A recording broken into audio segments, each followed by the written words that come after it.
आर्यन, मुझे ये जगह ठीक नहीं लग रही है। देखो ना, यहाँ पक्षी भी नहीं चेक रहे हैं। इतनी खामोशी क्यों है? अरे मीरा, हमेशा डरती रहती हो तुम। नक्शे के हिसाब से काका का गांव थोड़ी ही दूरी पे है, और खामोशी इसलिए है क्योंकि शहर का शोर यहाँ तक नहीं पहुँचता।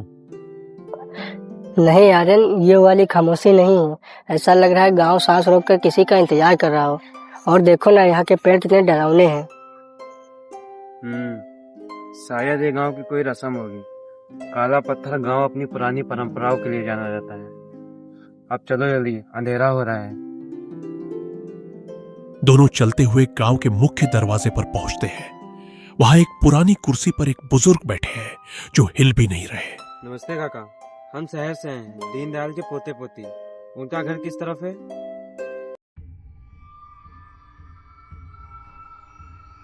पोते दीनदयाल के? बेटा वापस चले जाओ, अभी सूरज ढलने में 10 मिनट है। अगर चले गए तो बच जाओगे। काका, आप ऐसा क्यों बोल रहे हैं? हम इतनी दूर से आए हैं। यहाँ की मिट्टी पुरानी हो गई बेटी, और यहाँ की दीवारें बातें सुनती हैं। दीनदयाल गया तो गया, तुम्हें क्यों भेज दिया मरने के लिए? देखिए काका, हमें डराइए मत, हम थक गए हैं। बस हमें रास्ता बता दीजिए। वो रहा आखिरी घर। लेकिन याद रखना, जब तक सूरज है तब तक तुम्हारी आवाज़ तुम्हारी है। जैसे ही अंधेरा होगा, अपनी जुबान को तालों से चिपका लेना। अगर एक लफ्ज भी निकाला तो वो सन्नाटा तुम्हें ढूंढ लेगा।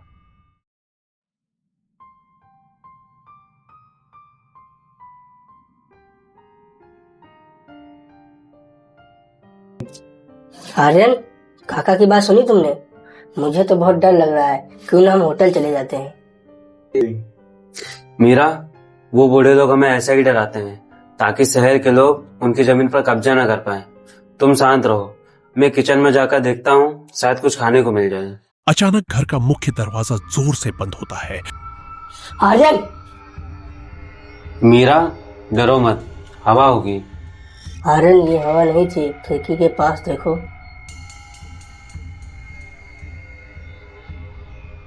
ये सब बाहर क्यों खड़े हैं और कोई कुछ बोल क्यों नहीं रहा है? तभी उनके घर के अंदर से एक आवाज आती है, बिल्कुल आर्यन की आवाज जैसी। मीरा, इधर आओ, देखो मुझे क्या मिला है। आर्यन, वो आवाज बिल्कुल तुम्हारे जैसी थी। ऐसा कैसे हो सकता है आर्यन? मुझे नहीं पता मीरा, लेकिन काका ने कहा था यहाँ की दीवारें बातें सुनती हैं।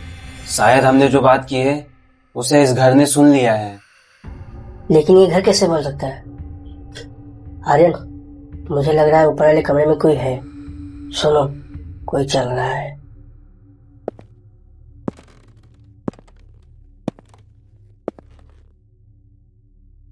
हमें चुप रहना होगा क्योंकि काका ने कहा था सन्नाटा ढूंढ लेगा। अगर हमने बात की तो उसे पता चल जाएगा कि हम कहाँ बैठे हैं। तभी कमरे के दरवाजे के नीचे से एक गहरी काली परछाई अंदर आती दिखती है। वो परछाई किसी इंसान की नहीं, बल्कि एक लंबे अजीब से साए की है। मीरा, डरो मत बेटा, मैं तुम्हारी माँ हूँ। दरवाजा खोलो बेटा, बाहर वो ठंड है। माँ? माँ तो लेकिन शहर में है। नहीं मीरा, ये धोखा है। ये वही शक्ति है जो हमारी यादों और आवाज का इस्तेमाल कर रही है। बिल्कुल मत बोलना। बाहरी आवाज अचानक बदल जाती है। अब वो मां की नहीं, बल्कि गांव वाले काका की आवाज बन जाती है। बच्चों, मैंने कहा था सूरज ढलने से पहले चले जाओ। अब वो अंदर आ गई है। अंदर? लेकिन दरवाजा तो बंद है। आर्यन लालटेन उठाकर कमरे के कोने में रोशनी करता है। वहां कोई नहीं है, लेकिन दीवार पर उन दोनों की परछाई के अलावा एक तीसरी परछाई दिखाई देती है जो बिना हिले डुले सिर्फ उन्हें देख रही है। तुम कौन हो? सामने क्यों नहीं आते? तीसरी परछाई अचानक हिलने लगती है। वो दीवार से निकलकर फर्श पर आ जाती है। मैं तुम्हारी आवाज हूँ। मेरी आवाज मतलब? इस गांव में जो बोलता है वो अपनी आवाज खो देता है। तुमने बात की, तुमने नियम तोड़ा। अब तुम्हारी आवाज मेरी है और तुम्हारा शरीर इस सन्नाटे का।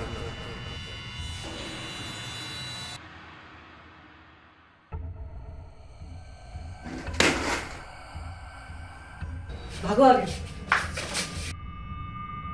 दोनों कमरे से बाहर भागते हैं और गैलरी में पहुंचते हैं। गैलरी लंबी है और वहां बहुत सारी पुरानी तस्वीरें लगी हैं। सभी तस्वीरों में लोगों के मुंह सिले हुए अरे मीरा, ये क्या है? और इनके मुंह क्यों सिले हुए हैं? आर्यन, वो काका बाहर खड़े हैं, लेकिन वो अकेले नहीं है।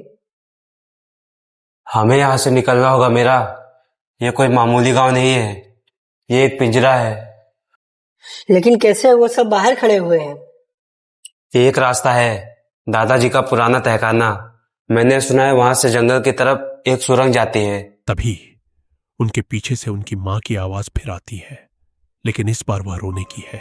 बच्चों बचाओ, ये लोग मुझे मार देंगे। माँ, हमें माँ को बचाना होगा। रुको मीरा, वो माँ नहीं है, वो हमें फंसाने का एक जाल है। मीरा आर्यन को छोड़कर उस आवाज की तरफ मीरा! भागती है। आर्यन उसे रोकने की कोशिश करता है, लेकिन तभी घर की सारी बत्तियां और लालटेन बुझ जाती है। पूरा सन्नाटा छा जाता है। मीरा, मीरा तुम कहाँ हो? आर्यन की टॉर्च की रोशनी कमरे में घूम रही है।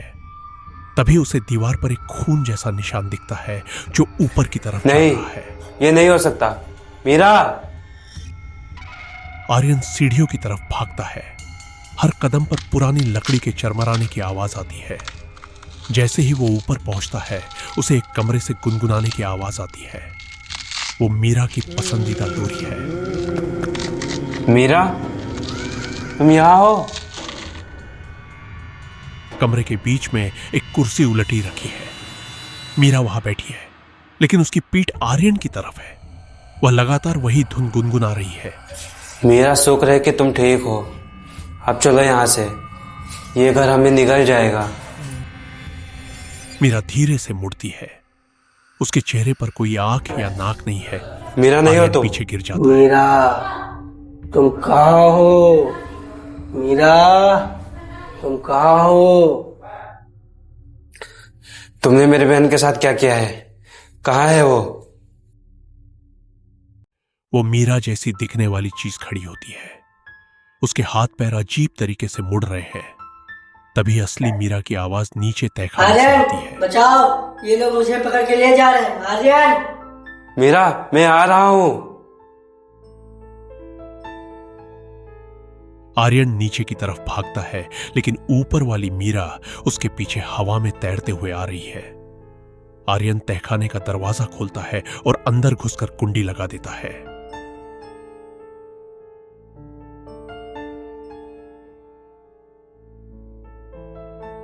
मीरा, तुम कहाँ हो?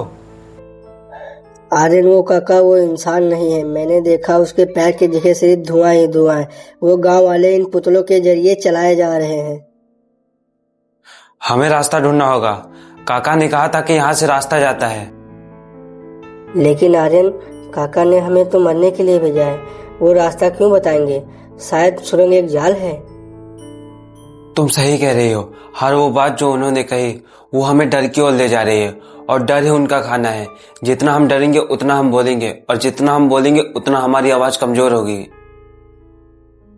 तभी तहखाने की दीवारों से हजारों छोटी छोटी आवाजें आने लगती हैं। वो सब आर्यन और मीरा की ही पुरानी बातें हैं जो उन्होंने अभी तक काम नहीं की।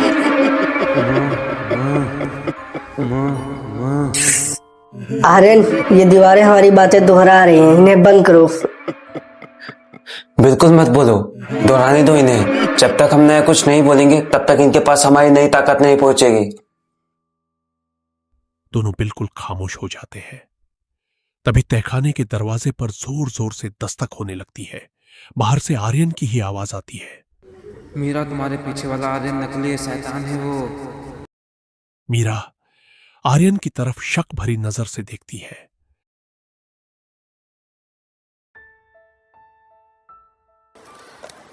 तुम्हारी परछाई कहाँ है? तुम आर्यन नहीं हो।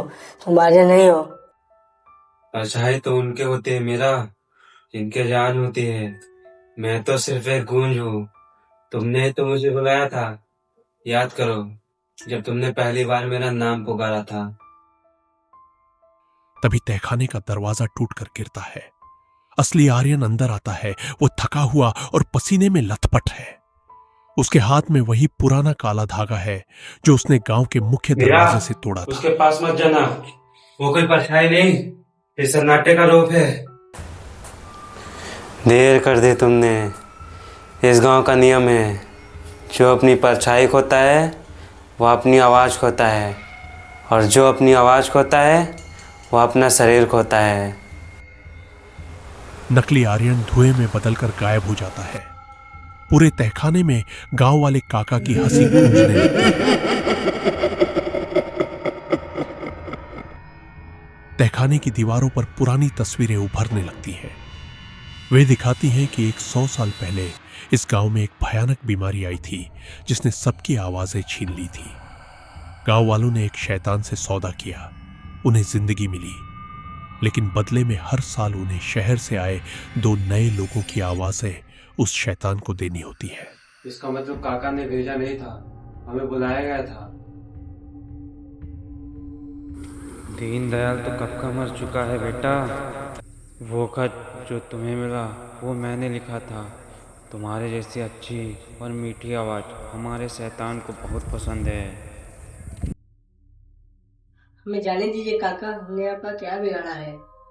अगर तुम गए तो हम मर जाएंगे। हमें जिंदा रहने के लिए तुम्हारी खामोशी चाहिए। बाहर देखो, तैयारी हो चुकी है। आर्यन खिड़की से बाहर देखता है। गांव के लोग अब घर के चारों तरफ एक बड़ा घेरा बनाकर खड़े हैं। उनके हाथों में लंबी सुइयां है और वे हवा में कुछ सिल रहे हैं। मेरा वो हमारी तकदीर से रहे हैं। अगर उन्होंने कपड़ा पूरा कर लिया तो हम हमेशा के लिए खामोश हो जाएंगे। तो क्या करें आर्यन, हम भाग भी नहीं सकते। एक रास्ता है, काका ने कहा था कि खामोशी ढूंढ लेते हैं, लेकिन अगर हम खामोशी को शोर से भर दें तो यह शक्ति सिर्फ डर और खामोशी पर पलटी है। लेकिन हम शोर कैसे करेंगे, हमारी आवाज पहले ही कमजोर हो रही है। मेरे फोन में रिकॉर्डिंग है। मैं गांव में आते वक्त कुत्तों के रोने और हवा का शोर रिकॉर्ड कर लिया था। अगर मैं इसे स्पीकर पर पूरी आवाज में बजा दूं तो इनका सन्नाटा टूट जाएगा। आर्यन स्पीकर चालू करता है। जैसे ही शोर शुरू होता है, दीवारों पर बनी परछाइयां तड़पने लगती हैं। काका अपने कान पकड़कर रुको, इसे बंद करो, ये हमें मार देगा।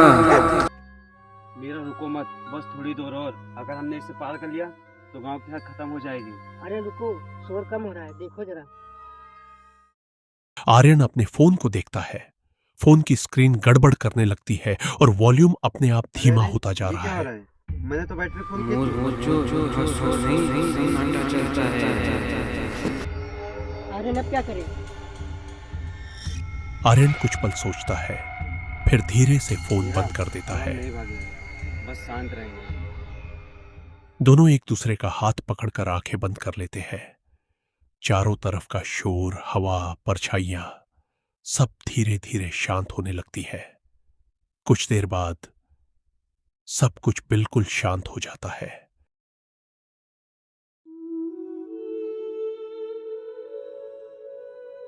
सब खत्म हो गया।